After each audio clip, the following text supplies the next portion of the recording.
Kita akan kedatangan tamu namanya bulan suci Ramadan. Ibuku di kampung, kalau dia mau kedatangan tamu, maka dia segera berbenah diri.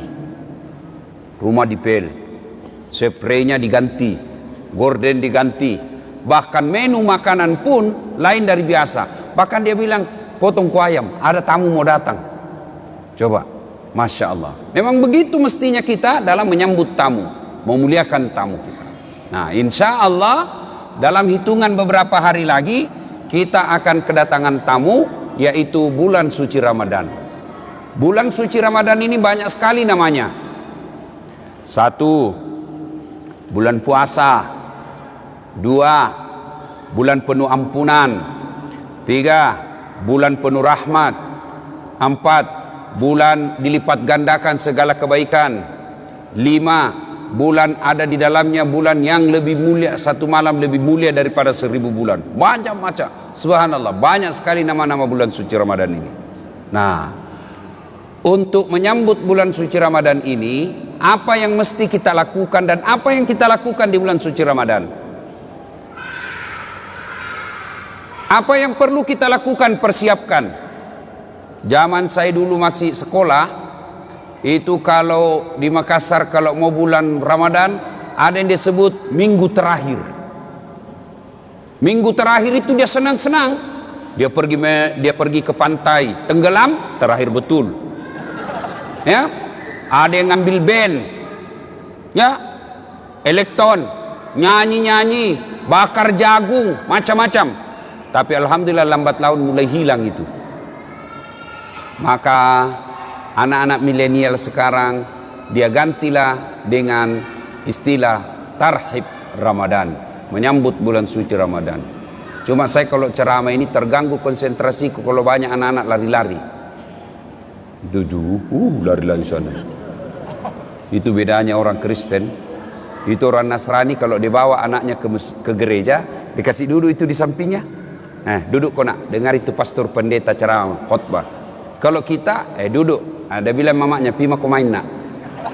Pergilah main itu anaknya. Dan begitu ditanya siapa anak itu, tidak ada yang mau ngakui, malu diakui anaknya. Ya, ibu bapak, saudara-saudara sekalian, apa yang perlu kita lakukan menyambut bulan suci Ramadan ini? Yang pertama, kita harus mempersiapkan diri secara fisik. Kenapa? Ramadan itu, puasa itu puasa fisik. Puasa itu ibadah fisik. Tidak bisa orang puasa kalau sakit. Iya toh?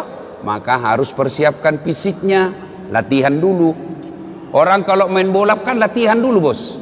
Mau main futsal tidak langsung masuk main bola langsung. Tidak. Kenapa? Keram kau punya otot. Bisa jadi cedera ototnya. Maka ada pemanasannya dulu. Apa pemanasan sebelum masuk bulan suci Ramadan? Maka dimulai dengan apa? Kita puasa Senin Kamis dulu. Memulai dengan puasa-puasa sunnah. Supaya masuk Ramadan tidak kaget perutnya. Kenapa? Dia sudah terbiasa mulai latihan. Maka persiapkan fisik dulu. Yang berikutnya, selain fisik kita persiapkan apa? Ilmunya. Datang di sini, datang pengajian-pengajian begini. Maka adik-adik sekalian, bacalah ilmu, baca kitab. Supaya apa? Masuk Ramadan kita tidak bingung. Adik-adik remaja, belajar fikih, belajar mana yang memakruhkan puasa, mana sunnah-sunnah yang lebih bagus, mana yang mengurangi pahala, puasanya tetap sah tapi kurang pahalanya. Bagaimana hukumnya mimpi basah ketika siang hari. Ini banyak-banyak saya lihat anak-anak milenial. Anak-anak SMA tuh, Ustaz, bagaimana hukumnya kalau kita lagi puasa siang hari mimpi basah? Ada tuh mimpi basah kalau siang tuh? Iya. Puasanya sah dengan catatan begitu bangun langsung pergi mandi. Bangun langsung mandi. Kalau mimpi, kalau kreatif sendiri batal. Batal puasamu bosnya. Nah, itu harus ditahu semua itu. Termasuk bapak-bapak. Ada yang tanya, Ustadz, ternyata kalau malam boleh berhubungan suami istri? Ya boleh selama itu kau nikah. Halal. Yang tidak boleh siang. Selesai sholat subuh, sampai maghrib jangan kau coba-coba. Kalau kau coba dekat-dekat istri dan kau offside, kartu merah. Apa dendanya? Puasa kau 60 hari berturut-turut. 60 hari berturut-turut. Kalau malam boleh, maghrib sampai subuh boleh. Tiba-tiba ada bapak-bapak bilang, Ustaz, kalau malam betul boleh? Boleh. Masya Allah Ustaz, saya sudah 5 tahun biar malam tidak juga. Nah, dongok kok. Makanya belajar kok bos. Ya, nah, itu semua penting kita ketahui. Ustaz, bagaimana kalau menelan ludah pada saat puasa? Itu waktu kecil kan kita bilang kalau menelan ludah batal. Akhirnya kita meludah terus. Kering tenggorokan. Boleh kalau ludah, biar kau kasih keluar lagi, masuk lagi, keluar lagi, masuk. Boleh. Yang penting kau tidak tambah. Misalnya begini, tambah. Batal itu bos. Kalau yang di dalam tenggorokanmu keluar masuk, boleh. Yang penting kau tidak jijik. Keluar lagi. Nah, boleh kalau itu. Ya. Bagaimana kalau sikat gigi di bulan suci Ramadan? Boleh. Boleh. Yang penting jangan kau telan air. Pura-pura sikat gigi. Mamamu bisa kau tipu, tapi Tuhan Maha tahu. Dia kalau Ramadan dia kumur-kumur, 3 kali masuk, 1 yang keluar. Berarti dia korupsi 2 ini. Itu harus tahu ilmunya, semua harus kita tahu. Bapak-bapak, ini ibu-ibu yang pengantin baru, harus tahu ilmunya. Mandi junub. Ada bilang, Ustaz, katanya kalau Ramadan mandi junub, begitu selesai harus mandi junub. Begitu selesai hubungan suami istri mandi junub. Tidak. Tidak harus ketika selesai. Nanti mau sholat subuh baru mandi junub.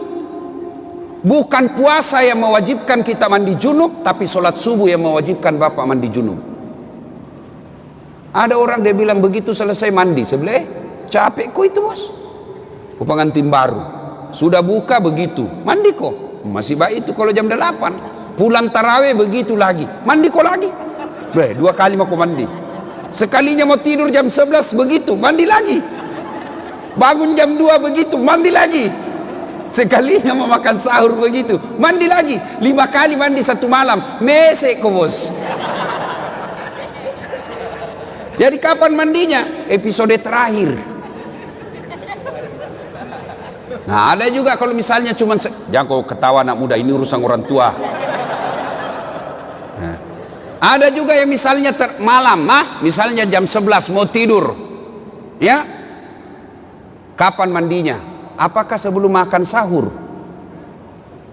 Jadi kalau bapak makan sahurnya jam 2, apakah mandinya sebelum jam 2? Tidak. Bukan makan sahur yang mewajibkan bapak mandi junub. Tapi kapan? Sebelum sholat subuh. Jadi saya ulangi, sholat subuh yang mewajibkan ibu bapak wajib mandi junub, bukan karena puasa.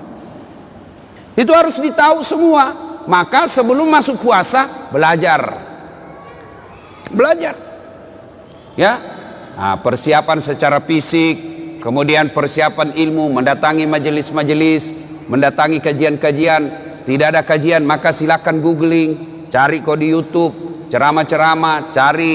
Kalau ada perbedaan pendapat, bandingkan lagi. Menurut Ustadz Abdul Somad ini, menurut Adi Hidayat ini, menurut Khalid Basalama begini. Sudah itu, yang penting kau ikhtiar, sudah berusaha mencari ilmu. Kau ragu, ikhtiar, salatlah, minta petunjuk dan hidayah dari Allah. Sudah itu, hakul yakin, jangan lagi ragu. Ini sekarang kan sudah banyak ustadz-ustadz kondang kok. Iya toh? Nah, cuma jamaah sekarang bukannya mengamalkan ceramahnya Pak Ustadz, dia jadi yuri. Dia menjadi tim penilai. Wah, kalau ini ceramah bagus, kalau ini bikin ngantuk, kalau ini jelek, kalau ini. Memangnya kau menjadi festival penceramah? Amalkan ilmunya orang, bukan membanding-bandingkan. Ya. Nah, sebelum masuk Ramadan.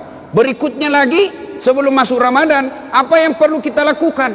Cari musuhmu. Cari bombe. Apa sih? Yang kau tidak bertutur sapa, musuh, gara-gara pilpres. Satu dukung Jokowi, satu dukung Prabowo, bertengkar di grup. Akhirnya ketemu ndak baku sapa.